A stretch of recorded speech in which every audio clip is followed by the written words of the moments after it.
Insomnia అంటే నిద్రలేమి సమస్య. చాలామంది ఇప్పుడు యువతరంలో కానీ పెద్దవాళ్ళు కానీ చాలామంది సర్వసాధారణంగా ఈ నిద్రలేమి సమస్య కంప్లైంట్ అనేది చాలా తరచుగా నాకు రావడం జరుగుతూ ఉంది. సో ఇన్సోమ్నియా అంటే ఏంటి, నిద్రలేమి సమస్య రావడానికి కారణాలు ఏంటి, ఒకవేళ ఈ నిద్రలేమి సమస్య వల్ల మనకి ఎలాంటి జీవనశైలి వ్యాధులు ఫ్యూచర్లో మనకి డెవలప్ అయ్యే అవకాశాలు ఉన్నాయి, అండ్ దీనికి పర్మనెంట్ సొల్యూషన్ ఏంటి. ఎందుకంటే చాలామంది నిద్ర మాత్రలు మింగుతూ జీవితాన్ని అలా గడిపేస్తూ ఉన్నారు.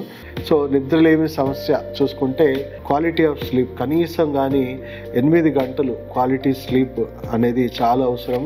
సో 8 hours పడుకోవాలి అంటే డే టైంలో పడుకోవడం కాదండి, నైట్ టైం ప్రాపర్గా పడుకోవడము. అంటే నైట్ మనము ఆన్ టైం నిద్రపోవాలి, ఆన్ టైం లేవాలి. సో మన బాడీకి ఒక సెరికాడియన్ క్లాక్ అనేది ఒకటి ఉంది.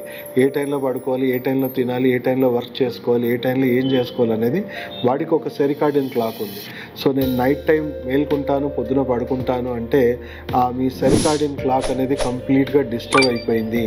దానివల్ల మీకు ఎన్నో రకాల జీవనశైలి వ్యాధులు. ఇప్పుడు మీరు పడుకోకపోవడం వల్ల ఏమవుతుంది, మీకు నిద్రలో నైట్ టైం పడుకున్నప్పుడు చూసుకుంటే ఆల్మోస్ట్ 9 o'clock నుంచి మార్నింగ్ 5 o'clock వరకు మన బాడీ రిపేర్ చేసుకునే ఫంక్షన్, అంటే ఆ టైంలో మీ బాడీ అంతా కూడా సర్వీసింగ్, సెల్ఫ్ రిపేర్ చేసుకోవాల్సిన టైం.